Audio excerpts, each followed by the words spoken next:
Namo Buddhaya. The other day, when I was doing a speech, there came a question from the audience. The question said, no matter how much I planned the new year, I failed to achieve these goals at the end. What is the reason? And turns out this is a problem for many people, right? We all plan the new year, we all plan in the beginning, but we fail at the end. What is the problem? The reason for this problem is we are trying to do more. But in reality, what makes your dreams come true, what helps you to achieve the goals in your life is not by doing more. It is by doing less. But it is a little bit contradictory to the society, the idea of the society, no? Because the society will say to you that do more and then you will achieve more. But in reality, to achieve more, you should not do more. You have to do less. Now, what do I mean by doing less? Doing less means doing something that is important. Removing all the unnecessary, unimportant things in your life and doing what is important. Giving the priority to what is important, what matters the most, right? And also, if you give this priority to what is important to you, right? If you ask the question, what is important to me in my life? What should I build up? What qualities should I build up in my life to make my life a success? And now you focus on that quality, the important task, important goal, and you keep doing it, right?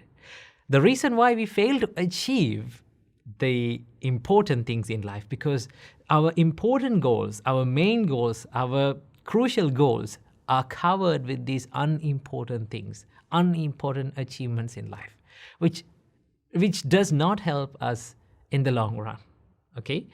And also there's another problem, and that is we have lots of expectations. That means too much expectations. It is okay to have expectations, right? It is okay to have dreams, it is okay to have goals, but it is not okay to have too much expectations. Why? Because sometimes when we have too much expectations, our expectations and our reality have a big gap. It has a big gap, right? So when we fail to achieve these expectations, what happens to our mind is we become discouraged because we are not getting what we expected. And then what happens? We suffer. We hate ourselves. We blame ourselves. The more we blame, the more we hate ourselves, the less we try to achieve things, because we label ourselves, okay, I can't do these things. I'm not someone who is courageous. I'm not someone who is brave to do these things, right? No matter how much I try, I fail. That is the nature of mine. The more you label that, the more you give that name to yourself, I am a failure, I can't do these things, what happens? The more you can't do those things, right? So the most important thing is to have moderate expectations. It is not to have, I'm not saying that you should not have expectations. Yes, you should have, right? And also you should not have too much expectations, right? You have to find that sweet spot. You have to have that moderate expectations. I will do my best. This is one advice that was given to me when I started preaching and giving speeches. One of my elder monks, one of my brother elder monks, he said to me, when you step into the stage, don't think that you're going to ace the speech and you're going to earn a standing ovation from the audience. Don't think that. Don't think about it. And also, don't walk into the stage without lack of confidence, right? You have to have a confidence that is moderate, right? You have to have a confidence that is moderate where you think yourself, I will do my best, right? I come to this stage, I step into this stage to share something valuable from the Buddha's teachings, and I will do my best to share it. It is when you have that moderate expectations, what happens? Although you fail at some points, right? You know that you will fail. You have accepted that, yes, you are imperfect, you will fail in life, right? And that failure, the pain from that failure is less painful than when we have the high expectations. So the most important thing is to have moderate expectations. And one of the most important qualities that we need to have in our mind to achieve the goals and the dreams in our life is to focus on little changes in life, not the big changes. Most of the time people ask, like, how can I change my life in a bigger way? How can I make big changes in my life? To make big changes in your life, start from making little changes. That is what helps you to, that is what makes you the bigger changes in life, right? For an example, like, let's say you're in a stressful condition, right? You're stressed and you're worried about things, and you feel like you're going through like a dark hole. What can you do? You try to solve the problem, right? You try to solve the bigger problem. But the reason for that bigger problem is not always the immediate reason.